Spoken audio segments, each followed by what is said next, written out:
ಗುರ್ಲಾಪುರದಲ್ಲಿ ಕಳೆದ 9 ದಿನಗಳಿಂದ ನಿರಂತರವಾಗಿ ರೈತರ ಹೋರಾಟ ನಡೀತಾ ಇರುವಂತದ್ದು ಇವತ್ತು ಕೂಡ ಸಾಕಷ್ಟು ಈ ಒಂದು ಹೋರಾಟ ತೀವ್ರ ಸ್ವರೂಪವನ್ನು ಪಡೆದುಕೊಂಡಿರುವಂತದ್ದು ಒಂದು ಕಡೆ ಸಾವಿರಾರು ಸಂಖ್ಯೆಯಲ್ಲಿ ಈಗಾಗಲೇ ರೈತ ಹೋರಾಟಗಾರರು ಜಮಾವಣೆಗೊಂಡಿರುವಂತದ್ದನ್ನು ಕೂಡ ದೃಶ್ಯಾವಳಿಗಳಲ್ಲಿ ಗಮನಿಸಬಹುದಾಗಿದೆ ಸದ್ಯ ಈ ಒಂದು ಹೋರಾಟ ಇವತ್ತು ಕೊನೆ ಆಗಲಿ ಅನ್ನುವಂತ ನಿಟ್ಟಿನಲ್ಲೇ ಕೂಡ ಎಲ್ಲ ರೈತರ ಭಾವನೆ ಇರುವಂತದ್ದು ಆದರೆ ಇವತ್ತು ಸರ್ಕಾರ ಯಾವ ರೀತಿಯಾಗಿ ರೈತರಿಗೆ ಒಂದು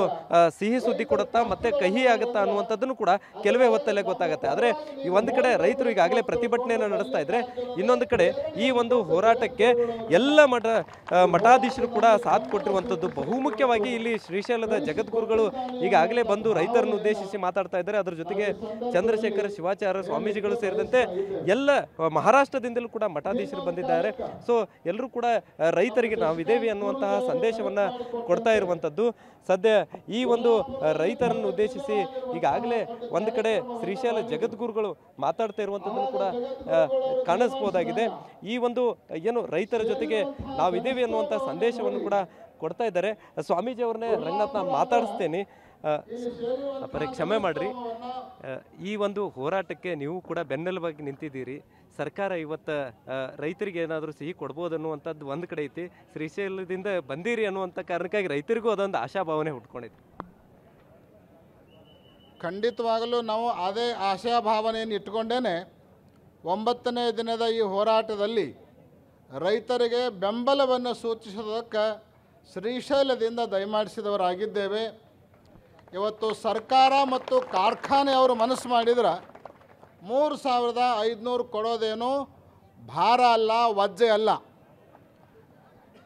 ಒಂದು ಸ್ವಲ್ಪ ಉದಾರತನವನ್ನು ಇವತ್ತು ಸರ್ಕಾರಿ ಕಾರ್ಖಾನೆಯವರು ತೋರಿಸಿದರೆ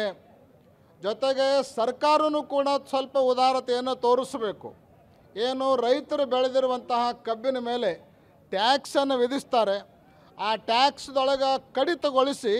ಅದನ್ನು ರೈತರಿಗೆ ಕೊಡ್ರಿ ಅಂತ ತಿಳ್ಕೊಂಡು ಕಾರ್ಖಾನೆಯವ್ರಿಗೆ ಹೇಳಿದರೆ ಕಾರ್ಖಾನೆಯವರು ಕೂಡ ಕೇವಲ ಕಬ್ಬು ಮತ್ತು ಸಕ್ಕರೆ ಬೆಲೆಗೆ ಮಾತ್ರ ಟ್ಯಾಲಿ ಮಾಡಲಾರ್ದನ ಈ ಕಬ್ಬಿನ ಮೂಲಕ ಬರುವಂಥ ಏನು ಬಾಯ್ ಪ್ರಾಡಕ್ಟ್ ಅದಾವ ಆ ಬಾಯ್ ಪ್ರಾಡಕ್ಟನ್ನು ಎಲ್ಲವನ್ನು ಕ್ರೋಢೀಕರಿಸಿ ಕೊಡಬೇಕು ಅಂತ ಮನಸ್ಸು ಮಾಡಿದ್ರೆ ಇದೇನು ವಜ್ಜೆ ಆಗೋದಿಲ್ಲ ಅನ್ನುವಂತಹ ಮಾತನ್ನು ನಾವು ಹೇಳಿ ಈ ರೀತಿ ಹೋರಾಟ ಬಹಳ ದಿವಸ ಮುಂದುವರಿಲಿಕ್ಕೆ ಬಿಡಬಾರ್ದು ಇದರಿಂದ ರೈತರಿಗೂ ತೊಂದರೆ ಆಗ್ತದೆ ಕಾರ್ಖಾನೆಯವ್ರಿಗೂ ತೊಂದರೆ ಆಗ್ತದೆ ಇವತ್ತು ಕಬ್ಬು ಬೆಳಿಬೇಕು ಅಂದ್ರೆ ಕಬ್ಬು ಸರಿಯಾದ ಬೆಲೆಯನ್ನು ಪಡ್ಕೊಳ್ಬೇಕು ಅಂದ್ರೆ ರೈತರಿಗೂ ತೊಂದರೆ ಆಗಬಾರ್ದು ರೈತರು ಉಳಿಬೇಕು ಮತ್ತು ಕಾರ್ಖಾನೆಗಳು ಉಳಿಬೇಕು ರೈತ ಮತ್ತು ಕಾರ್ಖಾನೆಗಳು ಉಳಿಬೇಕು ಅಂದ್ರೆ ಸರ್ಕಾರ ತನ್ನ ಟ್ಯಾಕ್ಸನ್ನು ಕಡಿತಗೊಳಿಸಿ ರೈತರಿಗೆ ಕೊಡಬೇಕು ಆಮೇಲೆ ಕಾರ್ಖಾನೆಯ ಮಾಲೀಕರು ಕೂಡ ಹೆಚ್ಚಿನ ಮಟ್ಟದಲ್ಲಿ ಹಣವನ್ನು ರೈತರಿಗೆ ಪಾವತಿ ಮಾಡಲಿಕ್ಕೆ ಮುಂದಾಗಬೇಕು ಅನ್ನುವಂಥ ಕರೆಯನ್ನು ಕೊಡೋದ್ರ ಜೊತೆಗೆ ಇವತ್ತು ಶತಾಯಗತಾಯ ನಡೀತಾ ಇರುವಂಥ ಮೀಟಿಂಗ್ನಲ್ಲಿ ನಮ್ಮ ರೈತರಿಗೆ ಒಂದು ಸಿಹಿ ಸುದ್ದಿಯನ್ನು ಕೊಡೋದ್ರ ಮೂಲಕ ಈ ಹೋರಾಟಕ್ಕೆ ಒಂದು ಸುಖಾಂತ್ಯವನ್ನು ಕಲ್ಪಿಸಿಕೊಡಬೇಕು ಅಂತ ನಾವು ಕರೆಯನ್ನು ಕೊಡ್ತಾ ಇದ್ದೇವೆ ಸೊ ರಂಗನಾಥ್ ಸದ್ಯ ಈಗ ಶ್ರೀಶೈಲ್ ಜಗದ್ಗುರು ಸೇರಿದಂತೆ ಎಲ್ಲ ಮಠಾಧೀಶರು ಕೂಡ ಇವತ್ತು ರೈತರಿಗೆ ಒಂದು ಸಿಹಿಯನ್ನು ಕೊಡ್ಲಿ ಅನ್ನುವಂಥ ನಿಟ್ಟಿನಲ್ಲಿ ಸರ್ಕಾರಕ್ಕೂ ಕೂಡ ಮನವಿಯನ್ನು ಮಾಡ್ಕೊಳ್ತಾ ಇರುವಂಥದ್ದು ಇವತ್ತು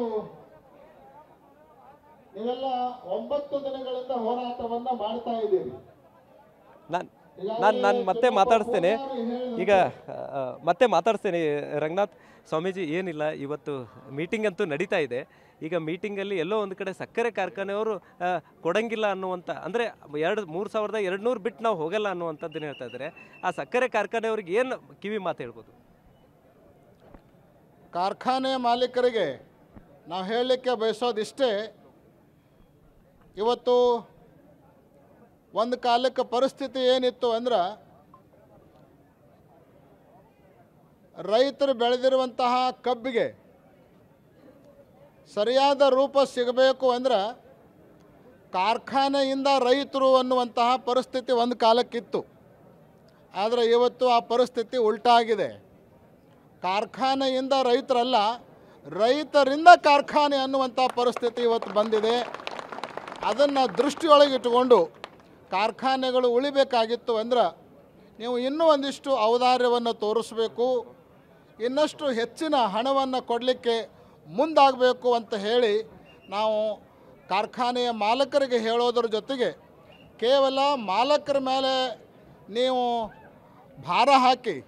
ಸರ್ಕಾರದವರು ಕೈ ತೊಳ್ಕೊಳ್ಳುವಂಥ ಪ್ರಯತ್ನವನ್ನು ಮಾಡಲಾರ್ದೇ ಸರ್ಕಾರವೂ ಇದರಲ್ಲಿ ಔದಾರ್ಯವನ್ನು ತೋರಿಸಬೇಕು. ತಾನು ಪಡೆದುಕೊಳ್ಳುವಂಥ ಟ್ಯಾಕ್ಸನ್ನು ವಿನಾಯಿತಿಗೊಳಿಸಿ ರೈತರಿಗೆ ಕೊಡೋದಕ್ಕೆ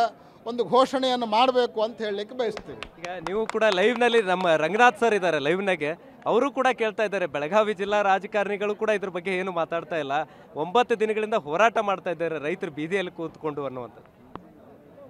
ರಂಗನಾಥ್ ಸರ್, ಇದು ಒಳ್ಳೆಯ ರೀತಿಯಾಗಿರುವಂಥ ಬೆಳವಣಿಗೆ ಅಲ್ಲ. ಯಾಕೆ ಅಂತ ಕೇಳಿದರೆ ರೈತರು ಹೋರಾಟ ಮಾಡ್ತಾ ಇದ್ದಾರೆ ಅಂದರೆ ತಮ್ಮ ಹಕ್ಕಿಗಾಗಿ ಅವರು ಹೋರಾಟ ಮಾಡ್ತಾ ಇದ್ದಾರೆ. ಹಾಗಂತ ತಿಳ್ಕೊಂಡು